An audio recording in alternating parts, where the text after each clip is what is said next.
Viewer discretion is advised. Your fave will be criticized. That's Shan. That's Chris. And welcome to CCTV, the nonstop pop show. And today we're speaking to three very special guests, the writers of Taemin's Move, Angelique Cinélu, Curtis Richardson, and Adien.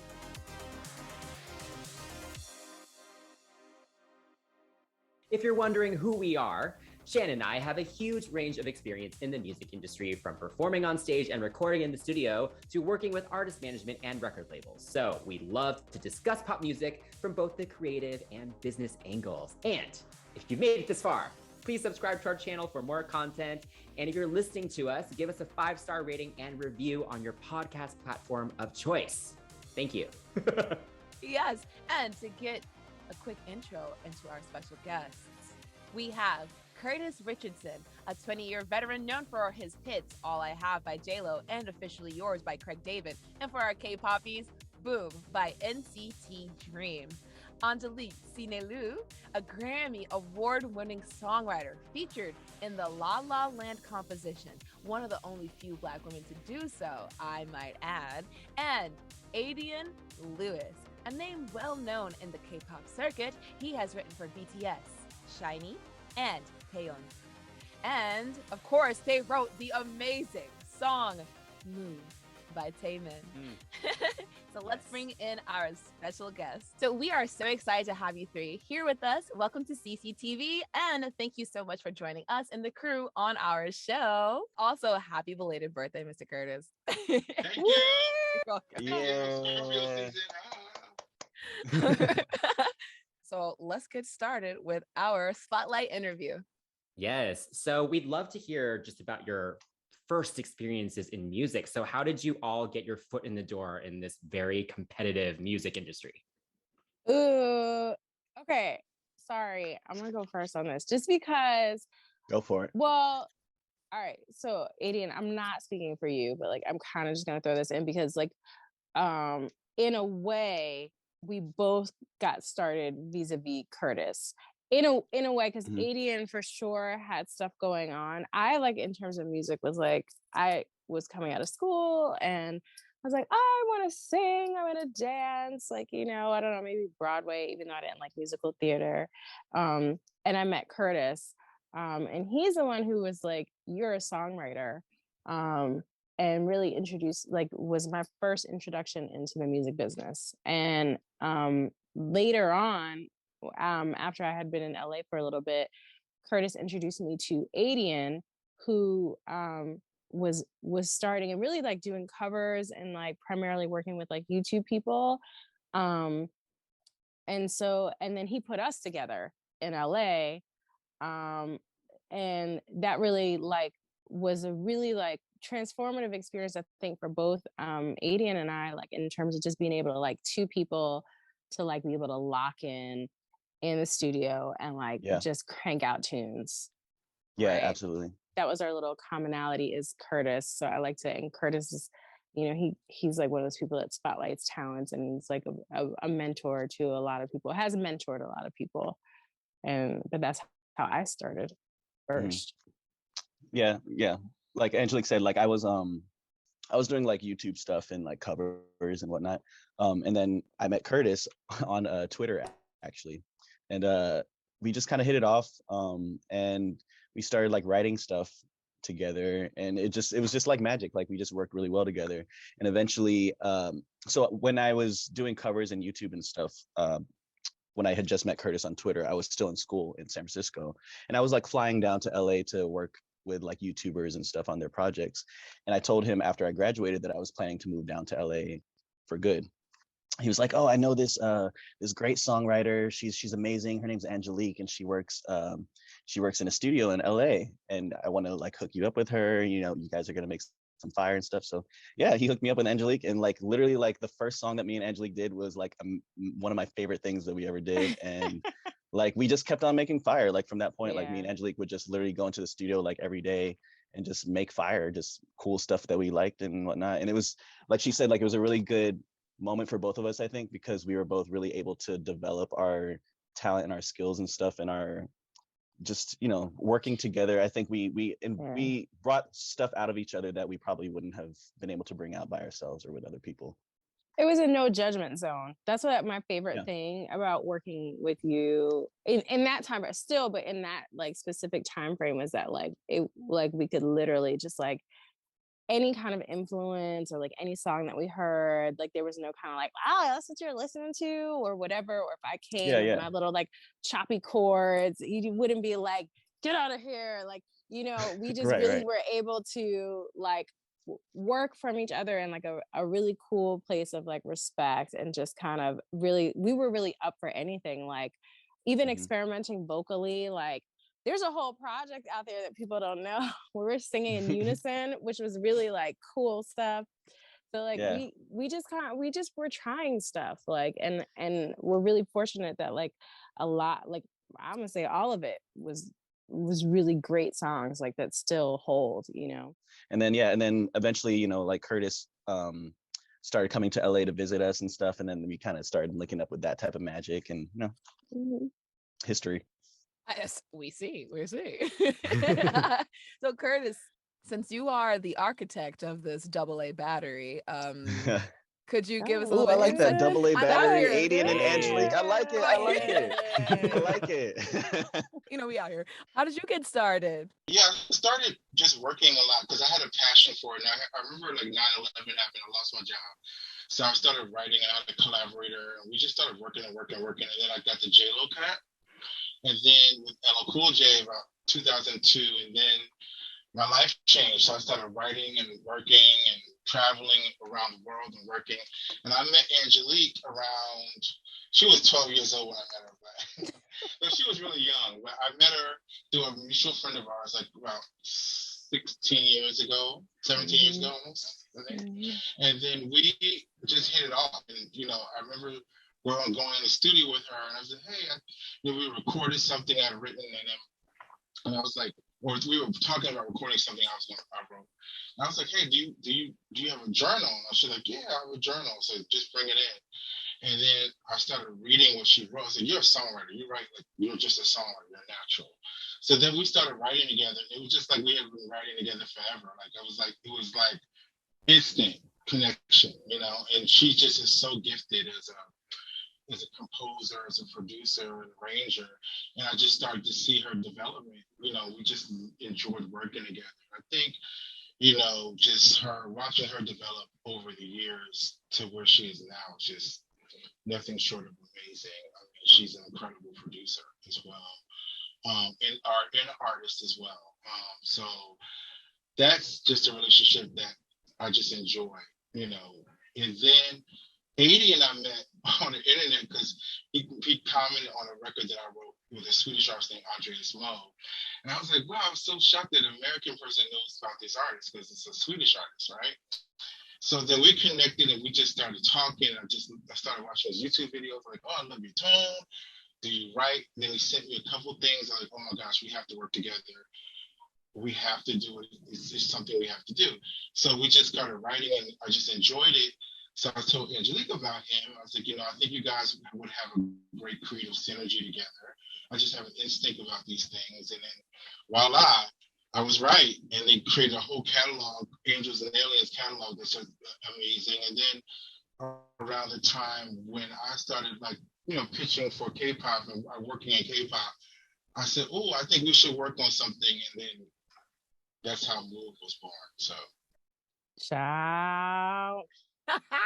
You ended on and he was like, and that's how it's done. Not him doing a transition for me. Yeah. Right. Segue. I was like, segue. We're not there yet, though. We ain't there yet, buddy. We getting there.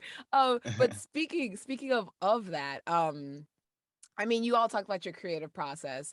I am curious to know about like individually, what is the songwriting like? Because I mean, you guys have different projects, different things that you work on. So how do you make that work? Not make it work, but how does it complement each other? How do you make it self-supplementary when you're working together? I think it's important to know strengths. Like I think I'm very good at identifying strengths immediately.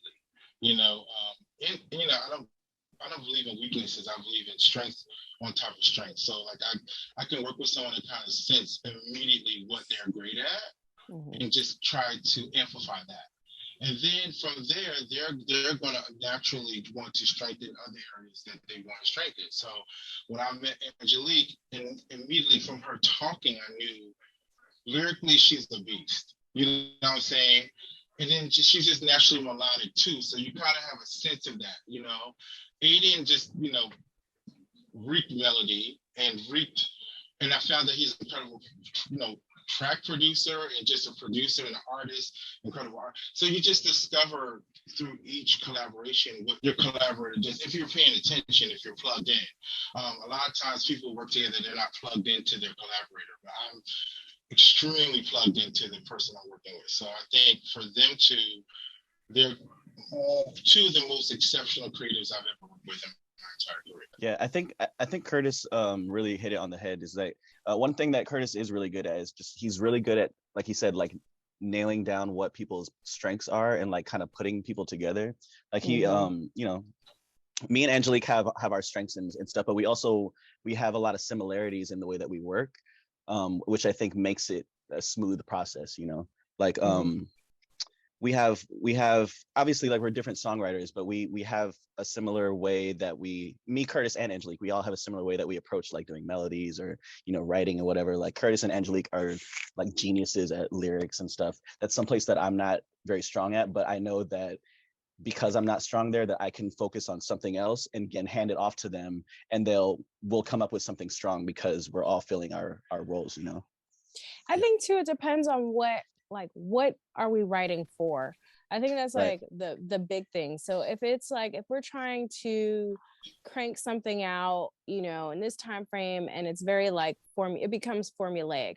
And so like that is like when identifying strengths and letting go of ego, you know, because I think that's like creatives, we all have egos. And I think that's why a lot of people have trouble collaborating. But I think if you can sort of say, hey, like, we're all good at everything, we're all great, amazing, you know what I mean? But somebody, and it might not even be that somebody is a better lyric writer, but they might just be tapped into something at that point. And like, Right.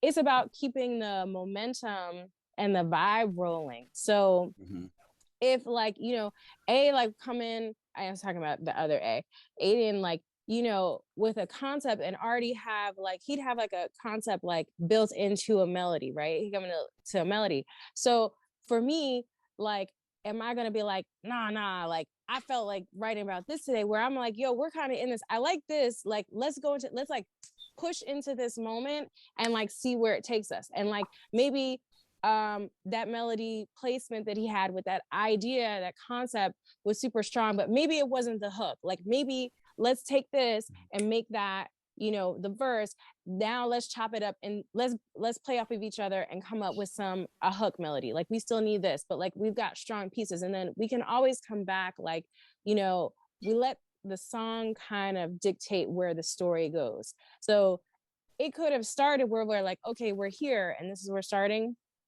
But as we like add these pieces on, it tells us another story. So it's like, are we going to stay like stuck? Am I going to stay stuck with this concept, or is Adien going to stay stuck with this? And like when the song is telling us this. So for me, that's a no, but it's not always like that. So I think we're really fortunate, like when we do get together and write, that we all have that, like, you know, and it's in the best interest of the song.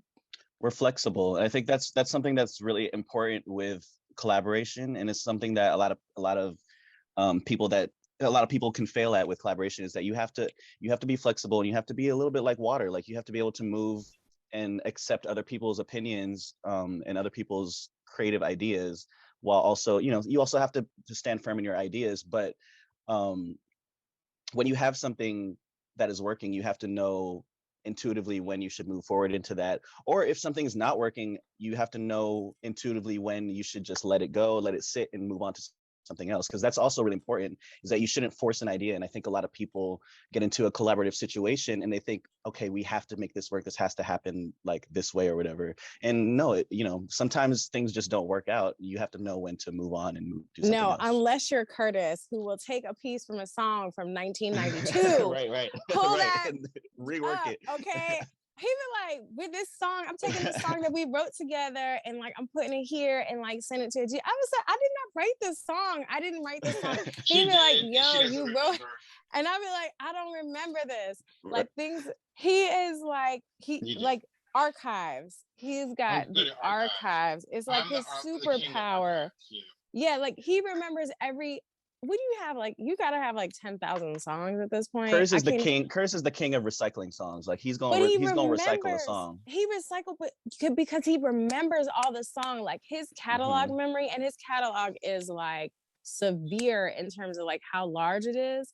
Like I'm like, how do you remember these things? It's totally like some like savant, like beautiful mind going on there. But that's also like that's a really good. I think that's a really like good collaborative mind, and also a good business focused mind, in that like songs can be like, you can have a good song and it can last the test of time. You can change production as many times as you want, but a good song is going to last forever. And Curtis and Angelique are the ones that taught me that, and Curtis like has shown me that throughout my entire career, that like all these songs that you do, like they're not a waste if you don't if they don't get picked up right now, or if they don't go to this, or if they don't go to that, or if like none of them are away. You have to. For me, I love shining a light on other greats. You know what I'm saying? So for me, Angelique's an incredible songwriter, and I just wanted to encourage her to use her gift, because I said, look, write, because you never know. And it came into fruition later when she started getting all these syncs. So she would get all these, like she got major movie syncs, and some of those couple songs were stuff that she had did previously, like stuff that she did with Estelle that got placed, and then she wrote a song with John and it got placed, and then we did a theme song for this. So in Adien too, when I started going, it's like catalog, and it comes in. So I have a great memory because I'm pitching a lot of these songs. So I'm saying, oh, remember this song we did 2 years ago? Or remember the song we did 3 years ago? They're asking for this particular style of song for this pitch.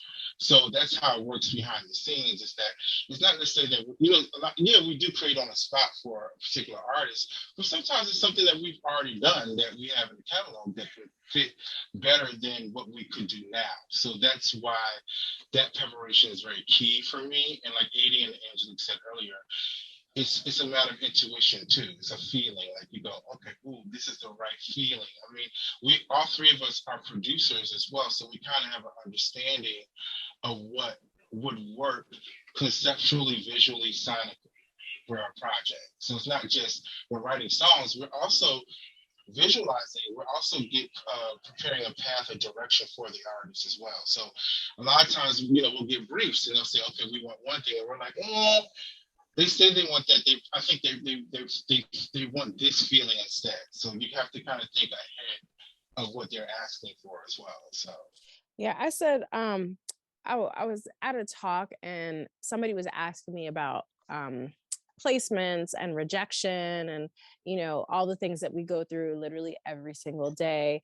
And I looked at it like this. I said, anytime you get rejected when you're talking about songwriting, like if you're pitching to an artist or they ask you to write and they don't take it, whatever it is, any kind of form of rejection in that range, I said, that's you building, your catalog is built from rejection, so, yes. And, experience is built from this rejection because you delved into something, you tried something for a song. And so now like, you got a new skill that you just didn't even know. And so you add that's like your own personal catalog, but then you also have your actual catalog. So I try to tell people to remain positive. And Curtis is really great for this to really be an example of how those rejections come in very handy later on, because then because obviously you get more rejections you get more rejections than you get placements. That just is what it is. It's the nature of the beast. Yeah. So okay, cool. But like I got rejected, you know, if I got placed one time, but I got rejected 20 times, that means I got 19 songs in the kitty. Like, you know what I mean? I have a quote. I have a quote. And they know it's, rejection is redirection. What wasn't for one thing could be for another. Just to add to Angelique's incredible point, that's really important. We do get a lot of rejections. We get a lot. This is great advice, I think, for everyone, and a good look into how hard the industry really is. It is very hard, yeah. Oh, it's terrible. It's tough industry for It sure. is the worst. Yes. It's a lot of rejection, but you have to get past the rejection and just understand that the rejection is not doesn't mean that you're not worth being here or that your music sucks or whatever. Rejection just means that it's going somewhere else. Well, we have to talk about a song that obviously was not rejected because collaboratively it was just a huge accomplishment for the three of you. We have to talk about Move by Taemin. This song has stood the test of time. It is regarded as one of the best K-pop songs of all time, honestly. It's also one of my favorite pop songs of all time. So just thank you. I still get goosebumps. I'm like hearing that. We'd love to hear about how it all came together. Like, were you given a brief, like, or was it just something you pitched later on? How did it all start? So Move was the weirdest. Wow. So I had worked with Super Junior previously, and I've been talking to one of the A&Rs about, you know, different pitches. They said, oh, we need something for Shiny. We need something for this artist named Taemin. And I was like, okay, yeah, I know this one record he did. Like, it's called Danger. I remember that. So subsequently, me and Adien, where we did a half a song we started for this DJ in France. And I sent it just a scratch little, it was just like a part of a song. We sent it in, and I went to sleep that night, and I had this dream. It's like, and this voice said, take the song back, take the song back. And the song wasn't even done. It was just like an idea, right? And it was like, take it back, take it back. It was like this voice just ran through me. So I woke up like 4 o'clock in the morning. I called the manager of the DJ. I was like, you cannot have this song. We'll give you another song. They're like, no, we love the idea. I said, but it's not even done. Like, just, you know, it's not done. So forget it. So I called Adien and says, we need to finish this idea because I'm having this feeling like we should finish it. So then here comes Angelique. So I was like, Angelique, I need you to have us finish this song. We have to finish it because I want to pitch it for this K-pop deal situation. She was like, okay, fine. So they finished it in LA. And then we went back and forth. We got the production, you know, got a good demo of a whole song. So then I sent it in, but I sent in the version that was kind of unfinished, but you know, just whatever. And they were like, okay, we love it. I was like, no, that's the wrong version. So I sent in the real version and they loved it. They thought, oh my gosh, we love it. And I said, who is it for? And initially they didn't tell me who it was for. I was like, okay, this is weird because they're so secretive. Then they go, okay, we're going to cut it on an artist named Taemin. So I was like, I know this artist. So I hit 80 and I said, okay, this is an artist named Taemin. I know it sounds dangerous, but I'm not really big on Taemin at this point. I remembered his videos, him choreographing the dancing. I was like, oh, he's great. Adien is a K-pop historian. He knows everything about K-pop. Like, he is like so educated with K-pop. He schooled me, and then I did my research. Then I saw Drip Drop, and I lost my mind. I was like, oh my gosh, I'm so excited. So I knew who he was. I knew Shiny very well, but Taemin, I knew like Danger, and that was it. But then I learned all his songs. So I sent it in. They go, okay, cool. We're cutting the song. I'm calling the guys like they're cutting the song. Then they sent us back about 12 different freaking notes to do. So we revised the song, I think, about 10 times equally. We revised it, which we earned that placement. And then like to the point where there were subversions of the song. Like, so the original song is called Don't Fight the Music. It wasn't called Move. And it was like it had like a weekend kind of Daft Punky, but it was really our sound. It wasn't really, we weren't biting, we just kind of had a vibe with it, very French, very sensual pop song, right? So then we didn't hear anything. We did all these versions. We didn't, then they spliced it together. And then next thing you know, get a call like, hey, we need you to put this together because we're shooting the video. I'm like, what? The video? Is it a title track? They didn't say anything. They said, oh, no, we just been shooting the video. We didn't know whether it was a single or not. So then I didn't know anything. We did all the paperwork. We didn't know it was going to be a single till we saw that little trailer that everyone saw. And I was losing my damn mind. And I called Angelique. Now, mind you, Angelique is, she's off the grid at this point. Was I She's in a hospital. She's going to when the it came hospital out? to have her child. Yeah, when I was in the hospital when Move was released. Yeah. Yeah, with my first. Yeah. I forgot that. That's true. Yeah. So she couldn't do the social media stuff with I was not posting nothing. I was like, and I had to keep ramming it to my, no, Angelique is a part of this record. She's a part. yeah. Because people were like, kind of, because me and Adien were like active, and I was like, no. Yeah, nobody knew. Nobody, and also because I'm like weird about my kids, so I'd be like super secretive. So like people didn't know. Same thing with this one. Like they didn't know I had the baby like already. And with this one too, when the video came out, the mother video, I had already had him. So like, yeah. She birthed the child while we were birthing Move. So then when he started doing the performances, I was losing my stuff because I'm like, this is a little song that we just did, the idea, and then we of course we perfected it and like really produced it up. And I gotta give it to Adien because Adien, like every time I hear the vocal in the backgrounds, I can hear Adien's like energy and style and his tone, and like you gotta hear the demo. Like it's just like it's really just like Taemin really captured the essence of the demo and elevated it. mm-hmm. And then of course the video that him and his choreographer did, like they conceptualized it just beyond. It felt like old school MTV days, like when I was growing up. Yeah. And it was like a real moment. And I don't think people really caught on to Move initially. It kind of grew over time, and it's still like it's a whole it's movement. just sustained. With Move Disease, I think is when it started to gain a lot of traction when other like idols and stuff started performing it and all that stuff. But yeah, it was Move is really special because it was really just us three. Like we did it, like we started it in my bedroom, and then we finished it like in me and Angelique's studio and stuff. And also I want to point out too that Curtis didn't mention this, but it was actually almost about a year before the song actually got picked up. Like we didn't just send it in and then they were immediately like, oh my god, we love this. Like it was we had a little bit of a waiting period before we even knew that they were even interested in it. So like that's a really good example of like how things can take a while, but Curtis had this epiphany and it was completely 100% right. Like if Curtis had never taken that song back, Move would not exist. So wow, honestly, I'm gonna be real with you guys. I didn't know that Black people had worked on a song. Like you could hear something. I'm like, oh, it's kind of like industrial, right? European, Chris and I are huge Shiny fans. So we even did like a Pop 101 on our show. We really enjoyed them. So we heard the song. It may have not picked up traction as quickly as you think it had, but believe me, we were sitting there. Right. So,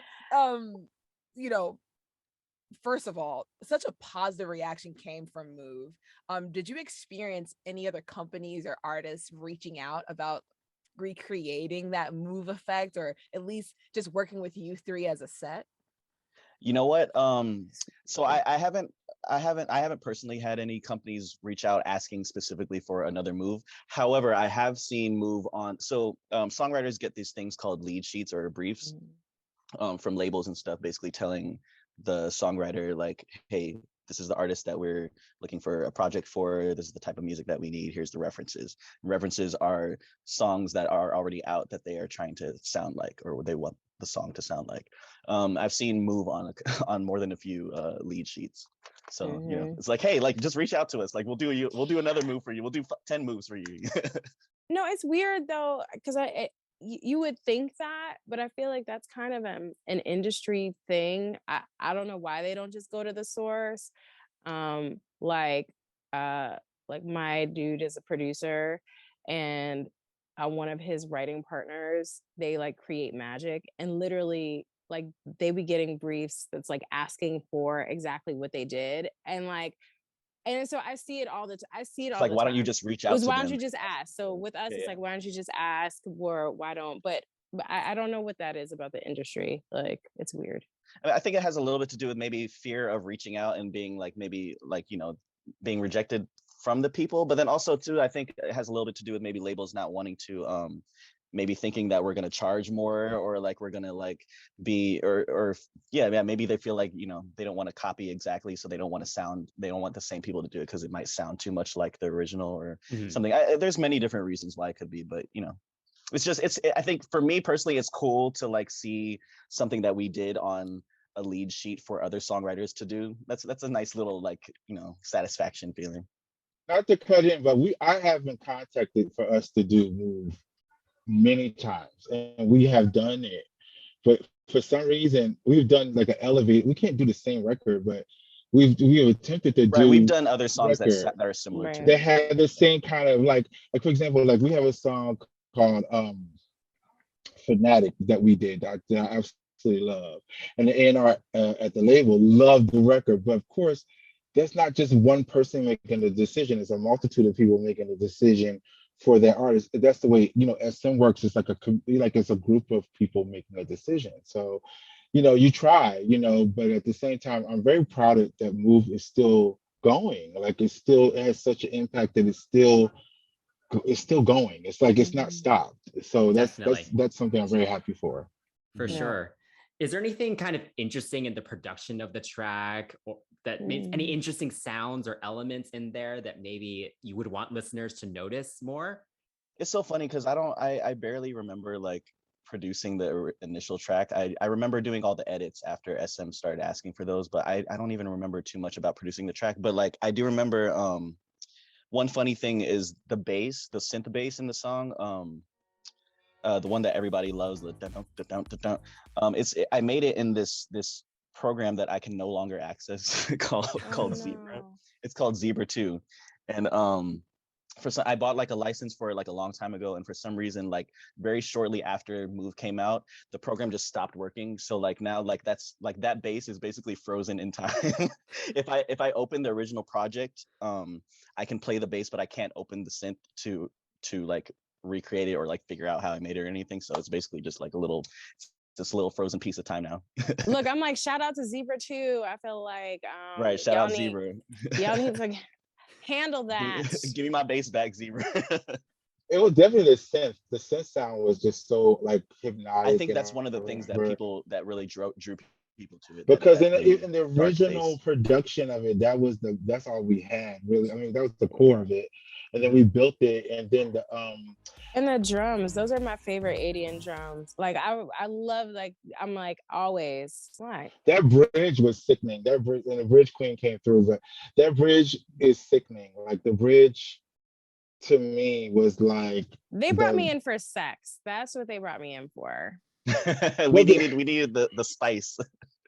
Well, the thing about it is that we all contributed to the record in different ways, and it's funny because like when the part where it says put it on repeat on the song, and when Angelique did that, I was just like, oh my gosh, that is so genius, because you think about a record being on repeat. Oh yeah, that was part of the freestyle. Yeah, and then you got the rhythm was something I wrote like just randomly, and then Adien took it and made it into something else. And I was just like it was just so many little pieces that we all threw pieces in there, and it came out to be Move. And it is funny because like even talking to Adien is like, we technically could do it again, but it wouldn't be the same. But it would be elevated Move. It would be something more elevated because of course we have different experiences, and we've grown since we did Move individually, and collectively we will bring something even, I think, sexier to the table than Move. And I think Move is like, it's such a good example of like why, like what we were saying earlier, in that like, it's good. Collaboration is all about fulfilling your role and bring everything together to make something that is successful. Because obviously like the three of us, like we all had our specific role on in the creation of the song, but outside of us, there were other little pieces that were filled in order to make Move the success that it was. Like, it wasn't just us making the song. We made the song, and then SM put everything together. Like, it went to Taemin. Taemin is the perfect artist for Move. Taemin was in the perfect moment of his career to launch Move. SM poured all this money and budget into the marketing and to the visuals. They did 3 videos for it, the packaging, everything about Move, even like down to the fans' response to it, Move Disease, and then the idols' response to that after, like the fact, like all of it was just perfectly like put into place. Great timing, like everything. And it's hard to I always say this whenever I talk about Move now, because it's hard to sit back as a person involved in the creation of Move and to really like kind of fathom how it got to this point, because there's just so many moving parts outside of just us creating the song that went into making it a success. And that's the perfect example of why, you know, you have to just keep going in the music industry, because you can make the best song of your career, but it doesn't really matter if the other puzzle pieces aren't in place. That's true. And I want to give a shout out to the to the Korean co-writer of Move too, Jae Yoon. I think it's Jae Yoon. I think her name is. She's a legendary writer. She co-wrote the Korean aspect of Move, and also to and Koharu too, the choreographer. Koharu choreographer. Taemin himself, I forgot to tell you guys, he was actually involved in some of those production changes and suggestions that we have for Move. So Taemin is actually an incredible creator behind the scenes, and he fought for the song because the song was not supposed to be the title track. It was supposed to be Taemin is the one that wanted Move as the title. Yeah, it wasn't. It wasn't. I think it was Love or something was supposed to be the title track. So that track, our Move, was the track that he chose, and he fought for it.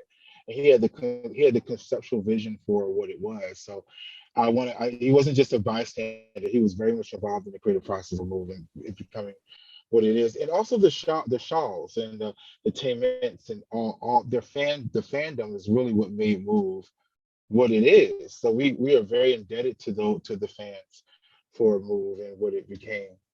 But you guys actually did answer a lot of the questions we had about production, about lyrics, because not even trying to be funny, I think, Angelique, because you were like in the hospital at the time, I didn't even know you had a part in it until like a little bit later. And I was like, oh, woman wrote it. Yeah, but it's funny. It's interesting because I kind of have that like throughout my career on these songs, and some of them, you know, pivotal songs, like cultural songs, and people are like, oh, like there's a woman, and like, oh, you're Black, like, oh wait, what? So but people like you, I appreciate you shouting me out. And then also like my brothers who always working, you know, making it a safe environment for a female writer, because even though it sounds crazy and archaic, it's still really wild out here in this industry to be a woman. But I'm really, really fortunate that I have surrounded myself with really good people in this business. Producer too. She's a producer. We are all arrangers on this song. We produced it and we wrote it, just to let the people know. Like, so, you know, and I think, yes, but no, just the thing is, Angelique is so funny. The evolution of her is just so fascinating, because from meeting her from when I met her to now, and then she's a full-on producer, and it's just so great. And I wanted the public to know that we all had a hand in it, because, you know, like Adien said, it's every piece and every element made Move what it was, and every great song. It takes even down to the radio programmers, to the you know, the TV stations that had them perform the song. I'm really glad that it comes, like, it's still going, because it's gonna give me time. I'm going to learn this dance one day. But it was like literally like I was in the hospital and everybody's like, this Curtis is doing his video, and I was like, I really want to do this, but I can't move. Now I have no excuse. It's just like time. But by next year, release date. Next year, October, I'm coming with the full choreography. Yes. Next Move anniversary. Next Move anniversary. But I love the fact that also they in the performance credits, or even you'll see our names, and like, we don't do that here. Like, you see our name. I think that's such a ode to songwriters, because songwriters are just the unsung heroes that don't get, you know, the shine all the time, you know. And so for me, it's nothing better to have this moment with your family. these, Adien and Angelique are my family. So, Mhm. to have this moment to share with them and say, wow, like we did this. This is incredible. Like we just wanted to make the best song we could, and then now it's just taking on a whole other life. So it's very, very humbling.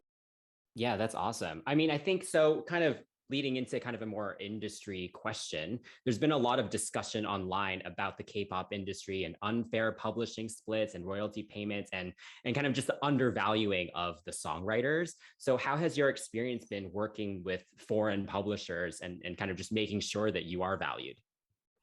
Well, the thing about this for us, luckily, it wasn't so bad because it was just us. But the thing about it is, it takes so long to collect from Korea if you're an American songwriter. It like traditionally, like if I'm an American writer, you for our performance income, like certain incomes, it takes like initially 9 months to see the our royalties. K-pop, it could take anywhere from like 18 months to 2 years plus. And that's just the beginning of the rules because you don't get paid all the money at one time. You get paid over time.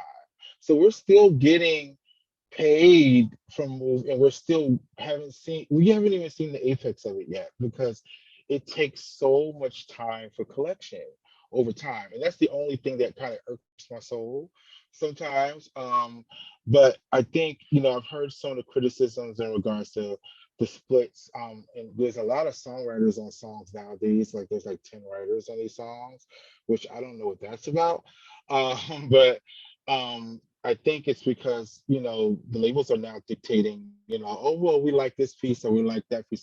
I know, like me and Adien worked on a translation for Super Junior recently, and it was like, oh, it's between you and someone else. And luckily, they went with what we did, but it was kind of like it's really not. It's I feel like songwriters, although we're vital, we're not really given the most respect a lot of times as far as the value. I think we're lucky. We're lucky in the way that we've been able to move because we just very I feel like our team just tends to be very self-sufficient. And also we're also lucky too, I think, because we got into K-pop Earlier. early on before like the big wave of Western writers and producers kind of started to get in there. And I think now what Curtis was talking about and the way that a lot of these labels, the K-pop labels, are putting together songs, a lot of them are doing the Frankenstein method, which is they'll basically like send out a brief to a whole bunch of songwriters and collect a bunch of songwriters' demos for the song, and then they'll take pieces that they like from each one and then Frankenstein it into one song. That's how you end up with 25 writers on a song, because they're taking pieces from everybody's song. So it can feel a bit like the songwriter is a little devalued in that respect, but I think it's also it's a different way of working, and I think it's hard because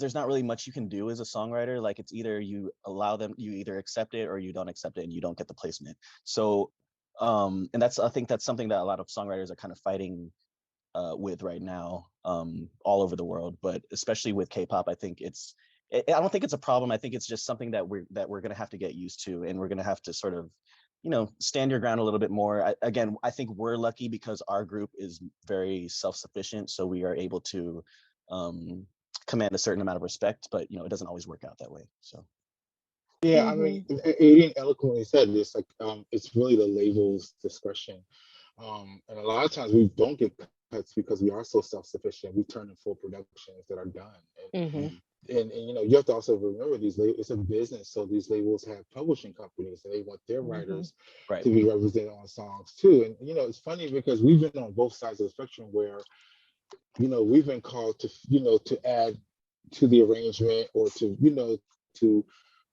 elevate a song too. So it's a business at the end of the day. I mean, like we said, we're fortunate to have the team that we have. But even with that team, we're also put in positions where we have to, they'll say, okay, we want to bring in someone to change an aspect of the record, and that's just the way it is. There's no way around it. it's just kind of, it's standard, and it's hard to really change something that's standard. Like, it's like, what are you, like, what are you going to do, like, if it's not like a big wave of people trying to change it all at once? So it's just something that as a songwriter, you just have to kind of find other avenues of making money and other avenues of holding yourself over until you can get what you're owed. This is Mhm. true. And speaking of avenues, you are all dibbling and dabbling, doing, making some moves in your own personal lives. So, no offense to Taemin, but enough of that. We're gonna get to our stars here, all three of you. Just starting with Angelique first. In June, you released one of my favorite projects. Again, I'm a fan for real, right? Think one. Let's go. You already know how I feel about Ghost. I was sitting there like, knock my Come on, body. baby. Ghost is a moment. Yes. Ghost is a moment. That video though. Yeah. That video though. That's when you That could visual, dance that too. movie. Yeah, yes. Yeah. Went off. So, and you have released other singles, including Bad Mother and and Guadalupe. So, are there any plans for Sync 2? And what else have you been working on? So I had another baby. So that was kind of like one of the things where I was like, I literally was ready to like put out a whole other project, and I was like, I stopped myself for like mental health things. I really, I have like a strong B+ personality. I'm an extremely hard worker, a multitasking person. But like, this is like the one time in my life where I was like, you probably can't do all of this at the same time. I'm still doing a lot. But no, the next project, I'm going to come out with some more EPs in 2022. The next one is going to be acoustic. And I'm super excited about that one. There's some new songs, but some songs I've been sitting on for quite some time. And then after that, I'm going to do a jazz EP because for a really long time, I've always had an affinity to jazz, and it's kind of like a when little I jazz came, baby, if y'all ain't know. super jazz baby. So I'm gonna do that. As far as songwriting for other people, I really have been like doing a lot of production. I've been doing vocal production. So really, I just finished a project with an artist who's going to come out next year. Her name's Naya, and but like really put on my producer hat, which is really cool for me. I like it. It's just my ears just kind of perk up, and I can get really into like attention to detail, all those fine things. So that's been really cool for me to do a full project on somebody else. In that capacity, like, in terms of, I've done it like in terms of writing, and Adien and I actually were like producing an artist like way back when. And so, but this is the first time in a long time that I've done a full project for an artist, and I really, really enjoyed it. I'm excited to, for everybody to hear it. So that's nice. That's a third of what I'm doing right now, but a big third is a big thing. I'm so happy. Yes, we are on the lookout for sure. Awesome. So Adien, we loved Alienwave Volume 1. Yeah. I especially love the night mix of Holy Water. Yeah, Holy Water's much. Thank you. Yes. Thank you. So what are your plans? Is there going to be a Volume 2? What else have you been working on? Yeah, there's going to be a Volume 2. It may not be for a while. Alienwave is kind of like my, I don't know, it's like my experimental project, I guess. I just want to be super weird with Alienwave, and I don't know if you guys knew, but I do animation and visual effects, so I also do the visuals for those, and I'll have more coming out soon for Alienwave Volume 1. But for next year, actually, I'm planning on doing another EP called Rainy Days in LA. So it's gonna be like lo-fi, like vibey, like type stuff, smoker vibe type stuff. And yeah, like that's my thing is I just love making music. So any avenue that I can do to do that, whether it be for other people or for myself or for K-pop or whatever, I'm trying to do that. I have some projects coming up with some other artists, Western artists that I'm excited about. There's always more K-pop coming. So yeah. So cool. And last but not least, Hitmaker. Boom shaker. Well, I'm always writing. Yeah. Yeah. I have a lot of music coming out in 2022 with different artists around the world, like especially in Europe. Doing a lot of dance music for some reason. I don't know what that I've just been connected to that. I actually have a release coming out at the end of, on the 26th of this month. A collaboration with a Russian DJ called it's called Friday Night. Adien helped me arrange the background vocals. I'm singing on it. And then I'm going to be doing definitely more on the business side of things. So I'll be doing some A&Ring in the new year, working with incredible artists like A, hopefully. I'm just going to be supporting artists. That's what I'm going to be doing. But of course, with the writing, there's going to be some cool surprises, some interesting things coming. Like I'm really excited in the new year. But more so supporting. I'm excited for Angelique's jazz project. She knows this. Uh, and for the one of the acoustic songs she has, which is to me an instant classic, of course. And then Adien's Rainy Days is just incredible. I mean, I was lucky enough to collaborate with them on a couple songs on their project, so very fortunate to be part of their creative I was gonna family. say what I love about like our individual projects is that they're still like we are all still involved in them, like intertwining. Either it's like Adien doing backgrounds or like Yeah. Curtis writing or Adien writing, or like, we just kind of come in and really help each other out in these other endeavors that we have outside of just Mhm. the songwriting. So it's cool. We have a cool community. We're family, really, truly. Wait till you hear what they're about to do, because I'm sitting here like, whoa, it has its own barcode. It's just something very unique, and it's just gonna blaze up. It's gonna take time for you to catch on to it initially. Well, not really. No, it's gonna blaze. Watch. You just wait and see. I'm just at this point I'm playing, you know what I mean? I just I don't want to prescribe to any one thing. I want to, put stuff out or not put stuff out or, whatever, but it just really depends. But also that's the advantage of having catalog. That's the advantage of like being comfortable in my creative person to kind of just not only let go of ego when I'm working with other people, but like let go of ego when, creativity hits me. Like let that channel like speak to, keep it open, let it speak to me, because you just never really know what's going to come out, and that's where I am, like career wise. That's where I am as a creative, and I'm really like loving it. I really love that. And as I get more comfortable in that space, like the more output like has been going on, so it's been cool. Awesome. I mean, I really appreciate like the passion that all three of you have. Like I can feel it, and I'm excited to hear everything you guys are putting out. I also just want to say I love the love between the three of you two. I've met very shady people in this industry, a lot of backstabbing, and it's just really nice to see three people. And you clearly all have each other's backs, and that's really awesome to see. And thank you so much for talking to us today. Yay! Yeah, of course. All right, double A and Mr. Curtis. I'll see y'all. Thank you all so much for joining us today on this awesome episode featuring three very, very talented musicians.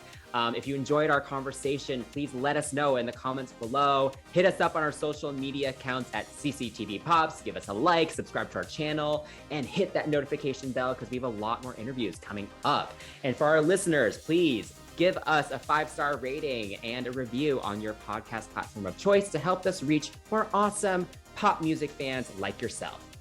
Until next time, that's Jan. That's Chris. And we are CCTV.